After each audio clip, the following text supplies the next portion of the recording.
As you can see, I've just done my own hair. I'm doing my hair from home all the time, especially because where I am at the moment, there's not really a salon that close.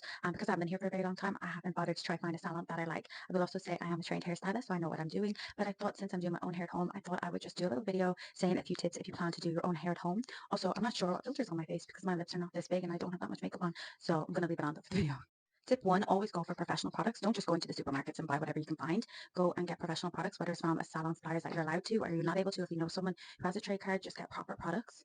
One other really big tip is I don't think anyone should use over 20 ball in their hair when they're doing their own hair at home unless you've done 20 volume for a long time and you know then what you're using. On the other topic of using lightener, never leave it on longer than 45 minutes yourself at home. In the salon, we can leave it on that bit longer because we're trained to know if something's, going to go wrong or if it's been on a little too long. So just no more than 45 minutes. Try stay in the same temperature when you're doing your hair. If say you're in an air conditioned room and it's like 35 degrees outside, don't go outside for 20 minutes of this treatment because that heat, I personally don't like using heat when I'm doing highlights or foils, but that heat will make the hair process a lot quicker. And if you're only processing 20 minutes inside, 20 minutes outside, but the heat temperature is so different, it can really affect the outcome of your hair. Also be careful if you're by a window because if say there's a window light and heat coming in this side is going to process a lot quicker than the other side. So it's the same if you go outside, your whole head might process, or if you're just in one corner, one side of your hair might process a little quicker.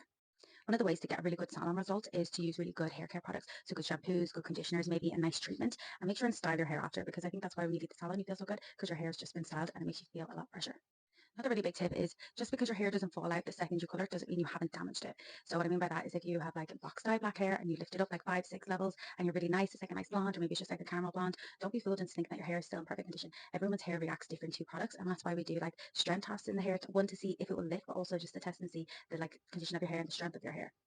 Always use smaller sections. Now I'm just trying to get a little bit of lift so I don't have that many folds across my hair. But if I was doing this on my own hair and I didn't have any experience, I would just use like smaller sections, like use twice, 3, 4 times the amount of foils that you think. Just do smaller sections, really saturate the hair. When you take a foil out, make sure you take it out, you kind of run your fingers through it and just to make sure it's all coated. And sometimes it just gives that final little blend. And another little tip when you're doing bleach as well is when you're painting it, you want to make sure the bleach, will just say the blue paste because that's normally what color it is. The blue paste is all smooth and you haven't left any brush lines. So if you leave any brush lines, that lines are going to come up and are going to give you like tiger marks. Wear gloves because otherwise you're going to bleach your hands like this. I was so nervous when I was doing my hair because I have more of my engagement ring to my hair and I was like, shit, but it was okay.